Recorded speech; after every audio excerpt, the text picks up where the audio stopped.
Hello everyone of class 11th. It's a last type of friction, that is rolling friction. At first you have studied about static friction, thereafter kinetic friction, now it is rolling friction.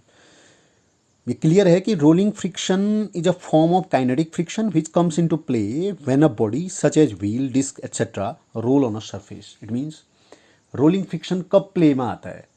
तब आता है जब किसी surface के ऊपर कोई role करने वाली बॉडी रोल करती है. लुढ़कने वाली जो बॉडी होती है, round shaped, like wheel, disc हो गई, सिलेंडर हो गया, तो उसको रोलिंग फ्रिक्शन कहते हैं.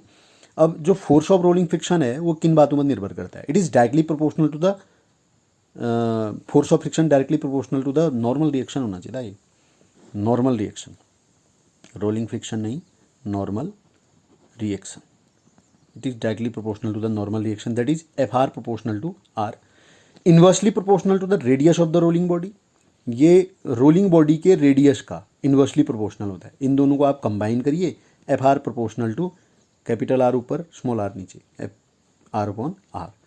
प्रोपोर्शनैलिटी को हटा दीजिए, इक्वल टू का साइन लगाइए, F R equal to mu R into capital R over small R. Capital R is normal reaction, small R is radius of the rolling body, and mu R is the coefficient of rolling friction. Coefficient of rolling friction कहलाएगा आपका mu R. Coefficient of static friction को हम बोलते थे mu S, coefficient of kinetic friction को बोलते थे हम म्यू के, कोफिशिएंट ऑफ रोलिंग फ्रिक्शन को हम बोलेंगे म्यू आर. अब आप ये देखिए कि म्यू आर जो होता है वो सबसे कम होता है, सबसे छोटा होता है. कोफिशिएंट ऑफ रोलिंग फ्रिक्शन सबसे छोटा, उससे बड़ा कोफिशिएंट ऑफ काइनेटिक फ्रिक्शन, सबसे बड़ा coefficient of static friction. What does it mean? इसका अर्थ क्या हुआ कि किसी रुकी हुई वस्तु को चलाने में आपको सबसे ज़्यादा फोर्स लगाना पड़ेगा, क्योंकि जो स्टैटिक फ्रिक्शन है, स्टैटिक फ्रिक्शनल फोर्स है, वो सबसे ज़्यादा होता है.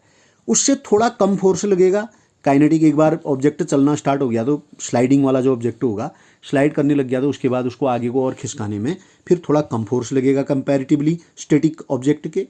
और जो रोल करने वाला ऑब्जेक्ट है, रोलिंग वाला, उसको खिसकाना, उसको लुढ़काना सबसे ईजी रहता है. तीनों में से सबसे कम होता है रोलिंग फ्रिक्शन. तो म्यू आर से ग्रेटर देन कौन हुआ? Mu K. उससे ग्रेटर कौन हुआ?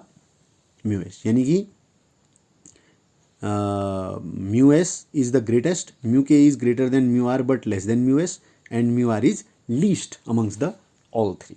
ओके, ये आपकी समझ में आया होगा. ये तीनों कंप्लीट हो गए हैं. अब इसमें एक टॉपिक और है कि किसी भी ऑब्जेक्ट को पुश करने के बजाय पुल करना ईजी होता है. लुढ़कने वाली ऑब्जेक्ट को, जैसे रूलर वगैरह, उसका डेरिवेशन करा देते हैं, फिर ये कंप्लीट हो जाता है ये चैप्टर आपका.